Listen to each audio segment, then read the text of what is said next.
വർഗീസ്, ഇതാ ഏറ്റവും ഒടുവിൽ ഡൊണാൾഡ് ട്രംപ് പറയുന്നത് വെടിനിർത്തൽ കരാർ ലംഘിക്കപ്പെട്ടിരിക്കുന്നു എന്നുള്ളതാണ്.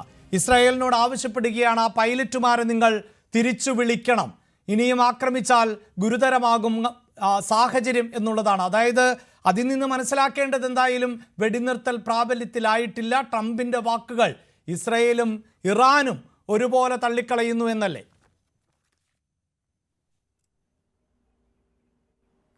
അഭിലാഷ്, ട്രംപിന്റെ വാക്കുകളിലൂടെയാണ് വെടിനിർത്തൽ കാര്യം ലോകം കേട്ടത്. ഇന്ത്യയും പാകിസ്ഥാനും തമ്മിൽ ഉണ്ടായ തർക്കത്തിൽ പോലും ട്രംപിലൂടെയാണ് ലോകം ആ ഒരു കരാർ, അണ്ടർസ്റ്റാൻഡിങ്, സീസ് ഫയർ അഗ്രിമെന്റിനെ കുറിച്ച് അറിഞ്ഞത്. ട്രംപ് പതിവ് തെറ്റിച്ചില്ല. എന്തിൻ്റെയും ഏതിൻ്റെയും ക്രെഡിറ്റ് തനിക്ക് തന്നെ എടുക്കണം എന്ന വാശിയുള്ളതുപോലെ തോന്നുന്നു. അങ്ങനെയാണ് വന്നത്. ഇപ്പോൾ ഇതാ വെടിനിർത്തൽ ലംഘിക്കപ്പെട്ടിരിക്കുന്നു എന്നത് കൃത്യമാണ്. അത് ആകസ്മികമായി സംഭവിച്ചൊരു കാര്യമാണോ, അതോ മഴ തോർന്നു കഴിഞ്ഞാലും മരം പെയ്യും എന്ന് പറയുന്ന പ്രമാണത്തെ അനുസ്മരിക്കുന്ന രീതിയിൽ ഏതാനും മിസൈലുകൾ അങ്ങോട്ടും ഇങ്ങോട്ടും ഒരു ഫൈനൽ ഒരു ഷോഡൗൺ എന്ന നിലയിൽ ഏതാനും മിസൈലുകൾ അങ്ങോട്ടും ഇങ്ങോട്ടും അയച്ച് അവസാനം സെറ്റപ്പ് ആക്കുകയാണോ എന്നത് മാത്രമേ ആശങ്കയുള്ളൂ. പക്ഷേ ഇതിനിടയിൽ ഒരുപാട് പാഠങ്ങൾ പഠിക്കേണ്ടതുണ്ട്. ലോകവും ഇരു രാജ്യങ്ങളും ഒരുപാട് പാഠങ്ങൾ പഠിക്കേണ്ടതുണ്ട്. ഇതിൽ ഒരൊറ്റ വിജയേ ഉള്ളൂ, നേട്ടമുണ്ടാക്കിയ ഒറ്റ രാജ്യമേ ഉള്ളൂ. അത് നിസ്സംശയം പറയാം, യുണൈറ്റഡ് സ്റ്റേറ്റ്സ് ഓഫ് അമേരിക്കയാണ്. കാര്യങ്ങൾ മാറ്റിയൊക്കെ പറഞ്ഞു ട്രംപ്. എന്നിരുന്നാലും അമേരിക്കയുടെ ബിസിനസ് കണ്ണുകൾ എപ്പോഴും ഗൾഫിലെ എണ്ണ സമ്പന്നമായ ഗൾഫ് രാജ്യങ്ങളിലാണ്. അവിടെ ഒരു സുരക്ഷാ ഭീഷണി ഉണ്ടാകുന്നു എന്ന ഒരു പ്രതീതി ജനിക്കണം. ശരിക്കും ഭീഷണി ഉണ്ടാകേണ്ട കാര്യമില്ല, പക്ഷേ ആ ഒരു ഡെമോക്രസിന്റെ വാള് പോലെ ഗൾഫ് രാജ്യങ്ങളുടെ മേൽ, GCC രാജ്യങ്ങളുടെ മേൽ ഇറാൻ എന്ന ഒരു വലിയ വിപത്ത് ഇങ്ങനെ നിൽക്കുന്നു, തങ്ങി നിൽക്കുന്നു. ഇപ്പോൾ യുദ്ധം ഇസ്രായേലും ഇറാനും തമ്മിൽ ആണെങ്കിൽ പോലും ഇറാന്റെ ആണവ ആയുധങ്ങൾ മധ്യപൗരസ്ത്യ പ്രദേശത്തെ ആകെ തന്നെ ആശങ്കയിലാക്കുന്നു. അതിൽ നിന്നും നിങ്ങൾക്ക് മോചനം നൽകണമെങ്കിൽ ഞാൻ മാത്രമേ ഉള്ളൂ, ഞാൻ വിചാരിക്കണം, അമേരിക്ക വിചാരിക്കണം. ഇത് ട്രംപിന്റെ നറേറ്റീവാണ്.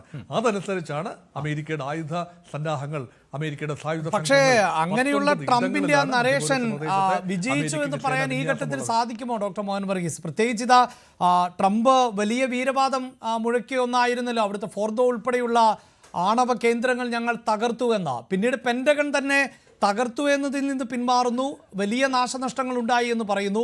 ഇതേ തകർത്ത ആണവ കേന്ദ്രങ്ങൾക്ക് നേരെ തന്നെ വീണ്ടും ഇസ്രായേലിന്റെ ആക്രമണം ഉണ്ടാകുന്നു. ഇപ്പോഴിത് ഏറ്റവും ഒടുവിൽ JD വാൻസിന്റെ പ്രതികരണം പുറത്തു വന്നിട്ടുള്ളത് അവിടെ നിന്ന് യുറേനിയം കടത്തിയിരുന്നു ഇസ്രായേൽ എന്നുള്ളതാണ്. അപ്പോൾ അമേരിക്കയെയും വെട്ടിക്കാൻ ഇറാന് കഴിയുമെന്നല്ലേ അതിൽ നിന്ന് മനസ്സിലാക്കേണ്ടത്? അങ്ങനെയല്ല അതിൽ നിന്ന് മനസ്സിലാക്കേണ്ടത്. അമേരിക്ക ഇറാനുമായി ഒത്തുകളിച്ചു എന്ന് തന്നെയാണ് മനസ്സിലാക്കേണ്ടത്. ഇസ്രായേലുമായും ഒത്തുകളിച്ചു, ഇറാനുമായും വേറെ ഒത്തുകളിച്ചു. ഇതാകപ്പാടെ ഒരുതരം മാച്ച് ഫിക്സിംഗിന്റെ ഒരു ഘട്ടത്തിലേക്ക് ഇത് പോയി. ഇപ്പം നമ്മളെല്ലാം ഈ വെളിയിലിരുന്ന് കാണുന്ന ആളുകൾ പൊട്ടനാട്ടം കാണുന്നത് പോലെ ഇതെല്ലാം കണ്ടിരുന്നു എന്ന് വേണം നിഗമനം. അതായത് ഫോർദോയിലെ ആണവ നിലയത്തിലും നതാൻസിലും ഇസ്ഫഹാനിലും ഒക്കെ ആക്രമണം നടത്തുന്നതിന് മണിക്കൂറുകൾക്ക് മുൻപ് തന്നെ അമേരിക്ക വിവരം ഇറാനെ അറിയിച്ചിരുന്നു. അതുകൊണ്ട് അവർക്ക് മാറ്റാൻ സാധിച്ചു എന്ന രീതിയിൽ അമേരിക്കയിൽ ഉള്ളിൽ നിന്ന് തന്നെ കാര്യങ്ങൾ പറയുന്നു. എന്താണ് ലോകം ധരിക്കേണ്ടത്? ഒരു ആക്രമണം നടത്തിയോ എന്ന് ചോദിച്ചാൽ നടത്തി. ആഴത്തിലുള്ള ബങ്കർ ബസ്റ്റർ ബോംബുകളുടെ പ്രഹരശേഷി അല്ലെങ്കിൽ ഈ GBU 57 എന്ന ബോംബിന്റെ എത്ര ആഴത്തിൽ പെനിട്രേറ്റ് ചെയ്യാം എന്നൊക്കെ പരീക്ഷണം നടത്താനുള്ള നല്ല മാർഗമായിരുന്നു. ഇപ്പോൾ അതിന് ക്രെഡിബിൾ ഒരു ബോംബായി മാറി. പക്ഷേ അത് എന്ത് ഉദ്ദേശത്തിലാണോ, ആണവ ഫിസൈൽ മെറ്റീരിയലുകൾ നശിപ്പിക്കുക എന്നതാണോ, ആ ലക്ഷ്യം കൈവരിക്കാൻ അമേരിക്ക കഴിഞ്ഞിട്ടില്ല. അതായത് താങ്കൾ പറയുന്നത് ഈ സാറ്റലൈറ്റ് ചിത്രങ്ങളിൽ നിന്നടക്കം ഫോർദോയിൽ നിന്ന് ട്രക്കുകളിലൂടെ യുറേനിയം മാറ്റുന്നു എന്നതിന്റെ ദൃശ്യങ്ങളാണ് പിന്നീട് പുറത്തു വന്നത്. അതൊക്കെ നേരത്തെ തന്നെ കാണാൻ അമേരിക്കയ്ക്ക് ശേഷിയുണ്ടായിരുന്നുവെന്നും അത് കണ്ടു കഴിഞ്ഞതിന് ശേഷമായിരുന്നു ഈ ആക്രമണം എന്നുമാണ് താങ്കൾ വിലയിരുത്തുന്നത്.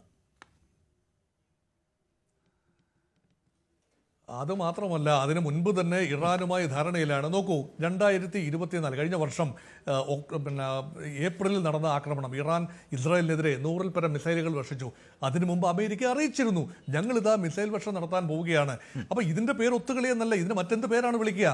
ഇതിൻ്റെ പേര് ഒരു ആക്രമണം നടത്തുമ്പോൾ അത് പൂർണ്ണ ആർജവത്തിൽ ആത്മാർത്ഥമായിട്ടാണ് നടത്തുന്നതെങ്കിൽ, പ്രഹരശേഷി യഥാർത്ഥത്തിൽ ഉണ്ടാകണമെങ്കിൽ മുൻകൂട്ടി പറയാനാവില്ല. അതുപോലെ തിരിച്ച് ഇറാൻ അമേരിക്കൻ താവളങ്ങളെ ഖത്തറിൽ ആക്രമിക്കുന്നു. അമേരിക്കയ്ക്ക് യാതൊരു നാശനഷ്ടവും ഉണ്ടായില്ല. എല്ലാ മിസൈലുകളും ഭേദിക്കപ്പെട്ടിരിക്കുന്നു. അത് മാത്രമല്ല, മുൻകൂട്ടി അമേരിക്ക അറിയിച്ചതിന് ശേഷമാണ് എന്ന് അവിടെയും അമേരിക്ക പറയുന്നു, ഞങ്ങൾക്ക് മുൻകൂർ അറിവ് ലഭിച്ചു, എല്ലാ സേനാ വിഭാഗങ്ങളെയും ബങ്കറുകളിൽ ഒളിപ്പിക്കാൻ സാധിച്ചു. അതിനർത്ഥം ഇവിടെ ഒരു ഫിയർ സൈക്കോസിസ് ഉണ്ടാവുക, അതിൽ നിന്ന് നേട്ടമുണ്ടാക്കാൻ ശ്രമിക്കുക. അങ്ങനെ എല്ലാവർക്കും ജയിക്കാവുന്ന, ഇസ്രായേലിനെ സംബന്ധിച്ചിടത്തോളം പറഞ്ഞു നിൽക്കാം, ഇറാന്റെ ആണവ പ്രഹരശേഷി കുറച്ചു കൊണ്ടുവന്നു എന്ന് പറയാം. ഇസ്രായേലിന് പറയാം തങ്ങൾ ഒറ്റയ്ക്ക് നിന്നുകൊണ്ട് അമേരിക്കയോടും ഇസ്രായേലിനോടും പൊരുതി നിന്നു എന്ന് പറയാം. അമേരിക്കയ്ക്ക് ഭാവിയിൽ ബിസിനസ് ഓപ്പർച്യൂണിറ്റി തുറന്നു കിട്ടുകയുമാണ്. അതായത് ഉചിതമായൊരു സമയം ഇതായിരുന്നു. ഈ സമയത്ത് വെടിനിർത്തൽ എന്നത് പ്രഖ്യാപിക്കാൻ ഏറ്റവും പറ്റിയ സമയം. അങ്ങനെ ഒരു സമയത്ത് ട്രംപ് പ്രഖ്യാപനം നടത്തി.